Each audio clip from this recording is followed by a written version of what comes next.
እኔ ገብርኤል ያድናል ብዬ አልሰብክም። ማርያም ታድናለች ብዬ አልሰብክም። እልፍ አእላፋት ያድናሉ ብዬ አልሰብክም። ብቻውን የሚያድነው ኢየሱስ ነው። ከሱ በቀር ሌላ ማንም የሚያድን የለም። የሚያድነን ኢየሱስ ነው። ወደ ኢየሱስ እንመለስ፣ ንስሐ እንግባ፣ ከኢየሱስ ጋር እንታረቅ።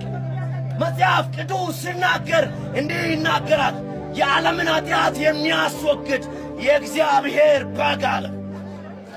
ፋና ታካሲዴ ዮሐንስ የዓለምን ኃጢአት የሚያስወግድ የእግዚአብሔር በግ ስልህ ያ በግ የዋኖስ አይደለም። ያ በግ እርግብ አይደለም። ያ በግ በሬ አይደለም። ያ በግ ጠቦት አይደለም። ያ በግ ወዳጄ ኢየሱስ የዓለምን ኃጢአት ካስወገደ ሌላ የዓለምን ኃጢአት የሚያስወግድ የለም። የዓለምን ኃጢአት የሚያስወግደው የእግዚአብሔር ልጅ ኢየሱስ ነው።